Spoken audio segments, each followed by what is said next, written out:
If I asked any of you lot what you thought of magazine reviews back in the day, I guarantee there will be some of you that think the reviews were rigged for advertising revenue reasons, freebies, or maybe cover tapes, or any of the other 100 or so reasons why you didn't agree with an overinflated score. Now, I don't know if any shenanigans went on, and I'd kinda hope that they didn't, but it did get me wondering, did they ever hold their hands up and say, yep, we got it wrong. That game we said was a must purchase was actually a bit shit. Well, yes. Sort of. Wrong prop. Quite a few games back then were re-released a few years after their initial full price one on a budget label, and this gave magazines a chance to look at a game again and on reflection admit they got it wrong, which quite often was very, very wrong. So which games were the biggest mistakes, and which magazine are we going to look at? Yep, we're going to use Crash magazine because they had a nice percentage scoring system. So we can look at them and count down the top 10 games that had the biggest percentage drop in the magazine's lifetime. Also, I've been playing these games for quite a few days now, so I can give it my 40 odd years on Seb's Place score. I'll also give you the reasons why Crash magazine scored it high in the first place, and why the score tanked quicker than Tottenham's defence. A little teaser before we start, the number one story is a little bit bizarre to say the least, so stay tuned for that. That's the wrong prop again. Number 10, Wizard's Lair, Bubble Bus Software, 1985, initial score 94%, re-release score 65%. Crash magazine certainly remembered an author, and the fact that Stephen Crow already had a Crash smash under his belt for Poppysoft's Factory Breakout clearly gave this game a very credible start. The elephant in the room was also clearly addressed. Anyone with even a smattering of ZX Spectrum gaming experience would immediately realise what game this one was trying to be. The art design, sound effects, story, collect 4 pieces of something to escape the lair are all very much an Attic Attack version 2. Rather than criticise this for being a blatant rip-off of Ultimate's hit game, it was applauded for taking a hit game and by adding some fresh elements, spells and gold that is needed to purchase them, made this all seemingly better than its predecessor. The more jungle themed parts of the game were also compared to Sabrewulf 2, so there was no denying Steve was a huge Ultimate fan. The reviewer mentions the similarities 7 times, which would suggest they felt strongly about the similarities, but only in a positive light and not in a Ultimate should sue the arse of Bubble Bus for this one. So what went wrong then in a section called Oldies Unlimited that looked at upcoming re-releases of older games? Phil King does start in exactly the same vein by remarking on Steve Crow's pedigree, this time mentioning Starquake as a reason to investigate the author. Attic Attack is also instantly discussed, but not in the positive light as before, suggesting the game received quite a bit of stick for resembling Ultimate's classic too closely. Saying all that though, the same remarks are made, basically saying it's, well, new and improved Attic Attack and worth playing over the original. So why the 29% score drop then? Well, simply it didn't age well according to Phil, with Arcade Adventures taking a huge leap forward in modern times when compared to this 1985 offering. And me? Well, I'm not going to sit here and say I played it for like 3 days straight. It was more like 30 minutes with breaks, and quite honestly, I didn't like it. I think because it's so similar, you end up playing it like you would Attic Attack. Shoot anything and get out to the next room, which isn't the best strat here, as weapons are not endless and running out of them is quite frankly disastrous. The longest I managed to stay alive for was around 4 minutes, and I didn't have the desire or patience to persevere to last a little bit longer.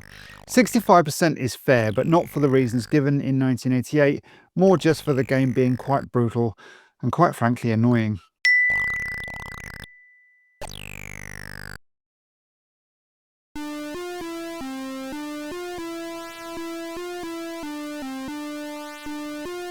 Number 9, Sweevo's World, Gargoyle Games, 1986. Initial score 95%, re-release score 66%.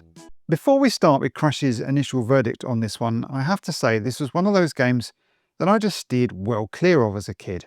It's like Fat Worm Blows a Sparky. It was too out there for me, too weird. I just found it unsettling.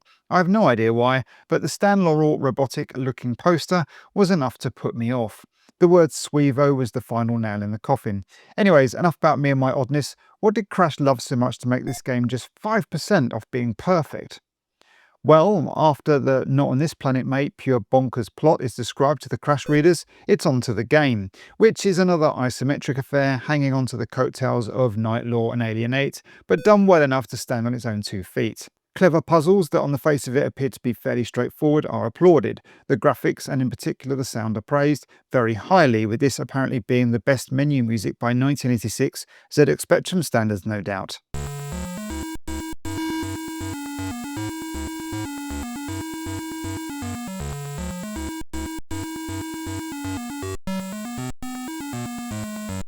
Quoted as being better than Fairlight, and although graphically the same as Night Law, etc., offering something new and different in the genre to make it a must purchase. Fast forward 2 years and suddenly all of the above doesn't matter, because since it existed, better isometric games have come along which apparently blow it out of the water. Head Over Heels is mentioned, as is Firebird's game that I've not heard of, called Magnetron. Both of these show Sweevo's world up for being not so hot, according to the reviewer, who also goes on to suggest trying this out anyway if you like these sorts of games. As for a Seb's Place score, I think somewhere around 75%. I'm not a fan of these games in general, but can appreciate their ingenuity. This seems to have some cool puzzles, and at a budget price, if you like these games, I'm sure it was worthy of a higher score. I just think they went a little overboard for the Crash Smashable 95%.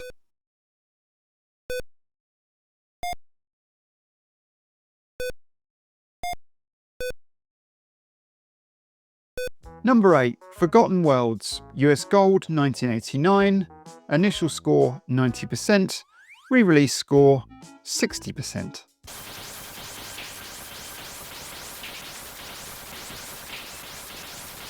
Ah yes, the old Capcom Angry Bumhole enemy game, which looks like they've eaten even more curry on the Spectrum one, and here is Forgotten Worlds, which should probably read Forgotten Game for me, as this one had escaped my memory here.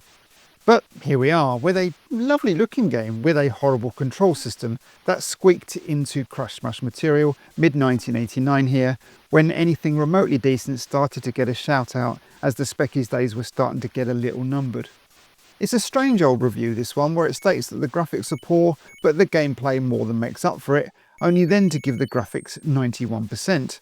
91% for me is not a poor graphics score. 12. 12 is a poor graphics score. But it's immaterial anyways, as I think the graphics are pretty decent here, and it's the gameplay that lets it down. The control system is described as being groundbreaking, when honestly it's a bit shit, and the whole thing just smacks a little bit of, hey, we're a bit thin on the ground this month, lads, better get those marks up a little bit. Actually, let's see what else went down this month. We had Red Heat, which is shit, Navy Moves, yeah, it's not great, Micropro Soccer getting a Crash Smash, which I certainly don't remember being that overly good. And that's pretty much it. So yeah, okay, point taken. But if that was the case, then surely it would have fared better in one of the last Crash magazines, as by issue 90 here, things had only got a damn sight worse. But Mark on the reviewing team didn't care for all that and decided to tell us how it was with his verdict here. He basically calls the game out for being too easy. Does say it does look good graphically, which is correct, but what is the point when the game is so easy? And Mark, 36 years later, I'm agreeing with you. I played this for the very first time, and once I've worked out that the control systems is actually better just left alone, just point forward, I got to the end level boss on my first go. And this is me, the world's crappiest gamer, so it must be easy. I'll give it a bit more for graphics though, 60% is a tad low, and I'll go 69% overall for now. Yeah.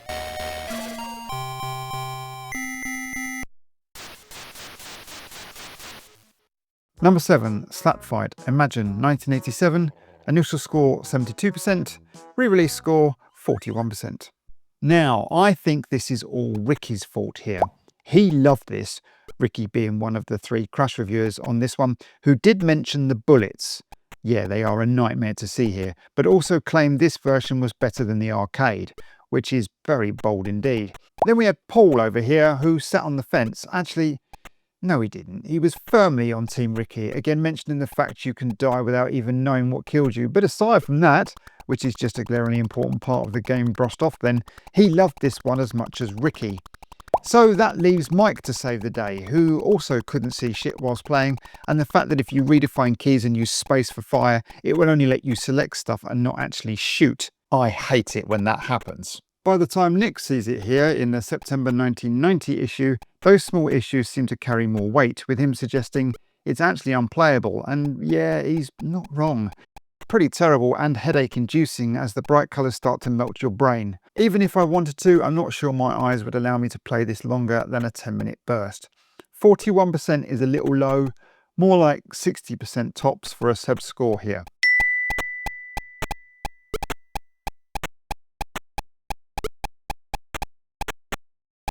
Number 6. Barry McGuigan's World Championship Boxing, Activision. Initial score 88%, re-release score 54%. Tough one this one, and even today I'm still conflicted, but let's see what the chaps at Crash said first when scoring it just below Crash Smash territory at 88%. Well, first up, the amount of instructions is mentioned, and yeah, this is really detailed, and I'm here for it. They love the strategy elements, the way it looks, the whole work your way up vibe, but apparently the gameplay stank. Didn't feel like you were in control. Back to that in a mo. This other reviewer reckons that it's really realistic and totally absorbing, and Matey here agrees, suggesting this is the best boxing game so far. So 2 versus 1, but that one does enough to stop this becoming a Crash Smash.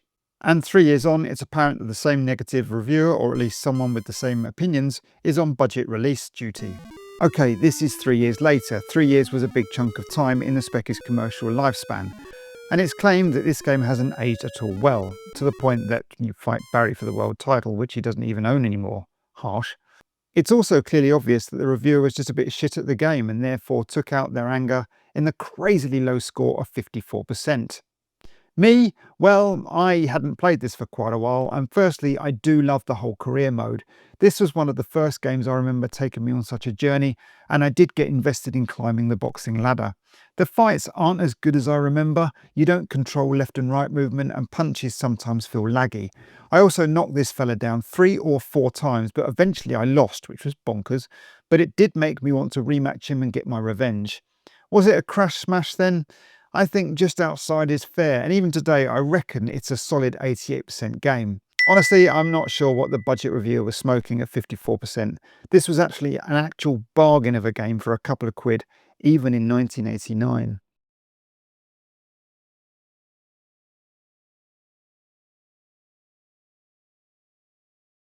Number 5. Top Gun, Ocean Software, initial score 90%, re-release score 53%.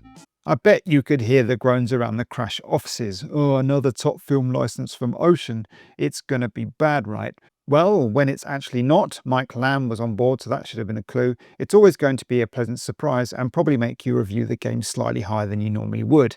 Maybe. All 3 people involved in this review pretty much say the same thing. We were expecting it to be a bit shit, but actually it's not.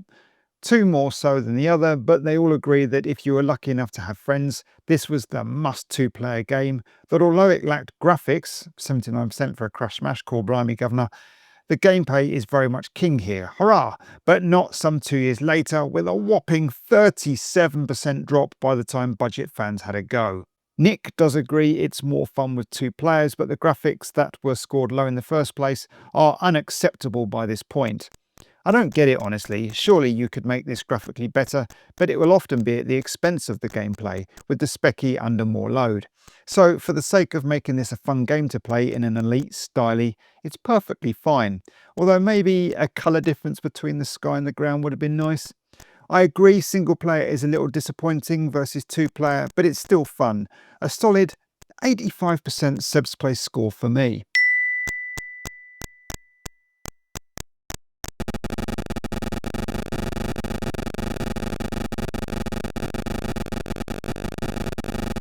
Number 4. Fruit Machine Simulator 2, Codemasters, initial score 78%, re-review score 40%. Yeah, re-review score, because here's an odd one that's already a budget game, so why was it re-reviewed some 6 issues later in the same year? Possibly even by the same reviewer. Did they think the first mark was too high, especially for a gambling game for kids maybe? Or was it because they titled the initial review Fruit Machine Simulator, knocking off the number 2? Maybe a quick check if it was reviewed showed up the wrong game, although Fruit Machine Simulated was reviewed 3 years prior and was generally considered shit. I'm thinking it's all about the limiting amount of new releases the Crash team had to review, so game reviews were re-reviewed to fill pages. Anyway, who knows? I can't back up any of these claims either way, so let's look at the review. And Nick liked the different colours, sound effects and graphics, but thought it was too hard to get to the feature, which is true, but then again the same applies in reality, no? He enjoyed it nonetheless, citing it as being good for big gambling people who want to save some money.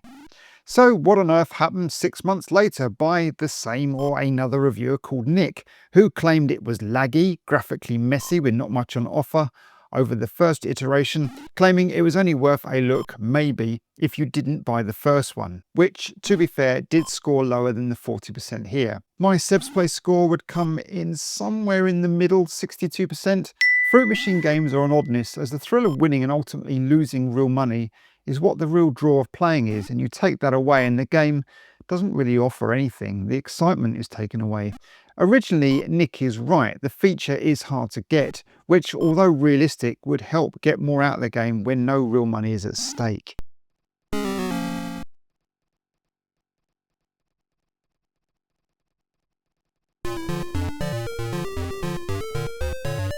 Number 3.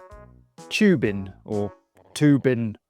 Domark, 1989, initial score 84%, re-release score 45%.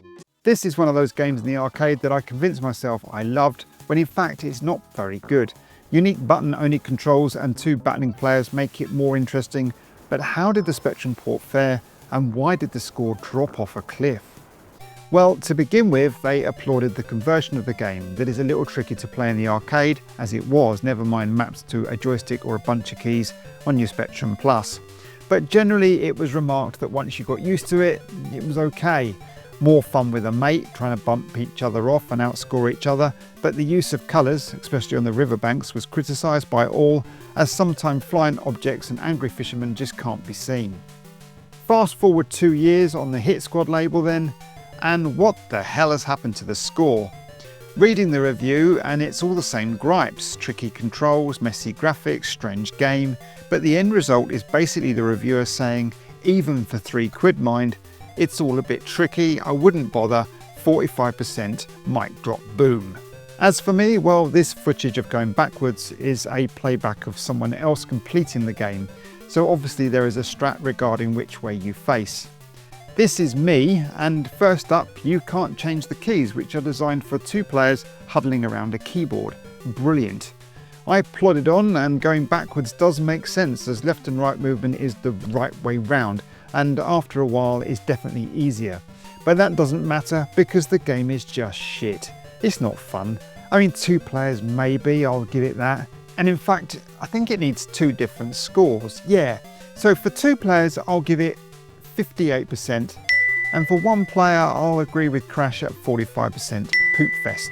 But not because of the conversion, I'd like to add. That seems, redefinable keys aside, perfectly reasonable. It's just that the game isn't.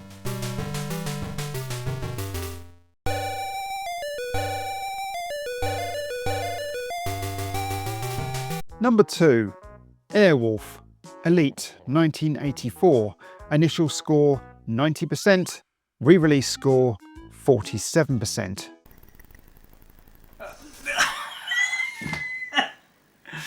Can I bear playing this anymore? I don't think so. Can't get off the second screen. Come on. That's good. Go. I'm going to play something else now. When people tell you that Airwolf is a bad game, I want you to tell them, no, it's not a bad game. It's just a very good example of a game from an era in gaming that is unfortunately long gone. But excellent game, stood the test of time. I'm going to give this one a very healthy 92%. Now, I think this one is a great example of, yeah, we might have buggered up a little bit here. As you saw from the dozen or so reviews of this game on this platform, most people hated it. Not because it looked or sounded bad, it's actually quite a nice looking game for 1984, but because it ramps up the difficulty quite high right from the get-go, making the player want to travel to the elite offices in a chopper and let loose with the cannons. I mean, not everyone agreed, claiming you just need to get good in order to enjoy this one. More on that in a bit. So what was Crash Magazine's take on it all when it awarded the game a Crash Smash 90% score then? Well, Crash were convinced there was a good game underneath it all too. The criticism piece starts with Airwolf is one of those games you're either going to be terribly addicted to and play to death, or you're going to switch it off. And it's not that the game is bad, on the contrary, it is very good. But it's so damn hard to get into, and it takes practice just to get through the first obstacle. And that is the very essence of the review. It's shit hard. Has nothing really to do with the TV show, but looks great, so buy it, okay? Interestingly, 2 years later, they did a retrospective piece known as Crashback. This didn't have a score, just a comment which basically called the game out for being shallow, with an incredibly difficult start point to counter the fact it's quite a short game and probably worthy of a score in the 70s when originally reviewed rather than a Crash Smash. By 1988, the Encore budget release, they were taking no prisoners. Difficulty is mentioned as before, but by 1988 standards the graphics haven't held up either, which is a bit harsh, so it's not even worth it for that alone. A big fat 47%, don't bother. As for me, I understand why people don't like it. Get good, it's an 80s ZX Spectrum game, they were tough back then, blah blah blah, doesn't wash either. Sure, we had more patience back then, but only because there wasn't anything else to do. If you departed with a big chunk of pocket money for a game like this, you were going to persevere. Yes, a lot of Spectrum games were tough, but not often from the get-go. If all games were like this one in that era of gaming, we would have been out and out grifters or BMXs a damn sight more. Saying that, there is a game under there, albeit rather short on screens, hence the difficulty I guess. And yeah, it does look nice. As a budget game, I reckon it's about a 60%er. As a full pricer, it's more like 50%. 10-year-old me would not have enjoyed.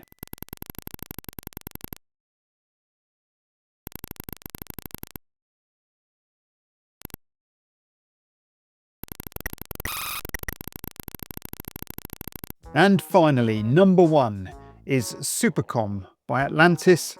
Initial score 86% and 21%. Now, I can imagine the arguments in the Crash offices with this one. 3 reviewers given the game, 2 absolutely hating it, but 1 thinking it should be close to a Crash Smash status. So, what do you do? Well, as games before it and after it, you just separate the criticism pieces that are written after a small description on what is offer, and off you go. In order to stop a nuclear attack, you have taken it upon yourself to thwart such events with your trusty Spectrum and Supercom modem. This allows you to hack into different companies, unearth more clues to find the number of the enemy nuclear nutjob, and disarm the warheads. It's clearly a basic game that can be hacked, which is rather ironic, which is indeed what one reviewer did to cement his negativity towards the game, as it was just a number-finding game across hundreds of companies and nothing more. This was backed up by the other reviewer, who even suggested, bearing in mind the game cost £2. Yes, £2. That buying the actual equipment would be better value. So the positive reviewer then? Well, they did say it had some niggles. You can crash the game pressing the wrong key, and there are spelling mistakes all over the place. But come on, this is £2 and so challenging and addictive and really submersive and generally very entertaining. They were adamant this was a definite purchase. The other 2 don't know what they're talking about, etc, etc. So what did they do? Give it 55% and be done with it? Or 2 versus 1 and just give it a low score? Nope. They scored it twice in the same review, 86% and 21%. Boom. How helpful is that? Do I buy it or not? What do I do? Help me, Crash Magazine. So I played it myself and, well, quite frankly, I'm conflicted. As a grown adult in a time of quick fix media, can play anything I want at a click of a button, this was James Milner boring, just punching different telephone numbers, which I might add is laggy as hell and slow, and I just couldn't get into it. But I would have been 12 when this came out, and if I'd seen this for £2, I might have taken a risk. Having spent my money, I would have persevered with it, and I might have enjoyed it to an extent, filling in the gaps with my 12-year-old imagination. I mean, come on, I'm practically in war games here. How cool is that? So, you know what I'm going to do? I'm going to do what Crash should have done. Straight down the middle between 21 and 86%, and I'm going to give it, if my maths is correct, around 53% or thereabouts. If you think this is your bag, take a punt for £2. If you don't, then move on type of vibes.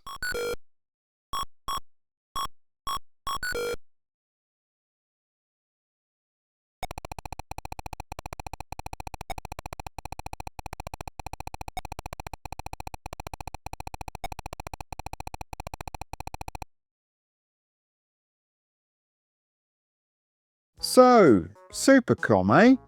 Did any of you lot actually play this? And if you did, which of the scores do you agree with, the high one or the low one?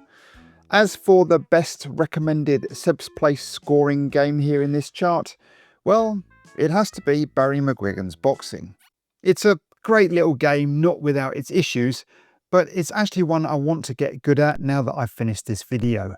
So that's what I'm going to go and do.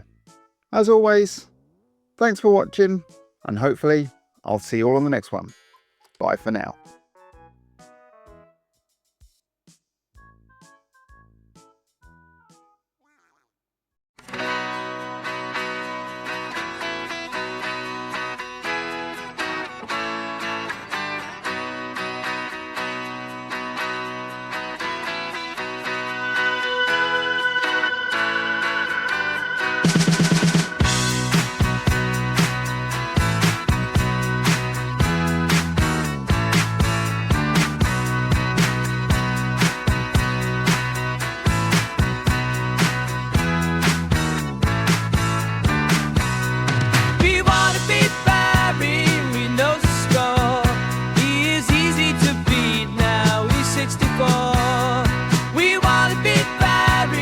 The road is long.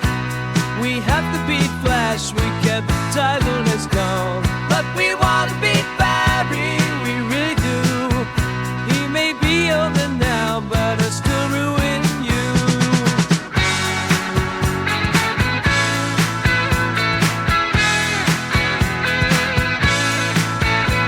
We want to beat Barry, we know the score. He is easy to beat now. He's 64. We want to beat Barry, but it's way too hard. We have to beat Sonny and be on our guard. We want to beat Barry, but I don't know how. I've got no patience if you did take a bow.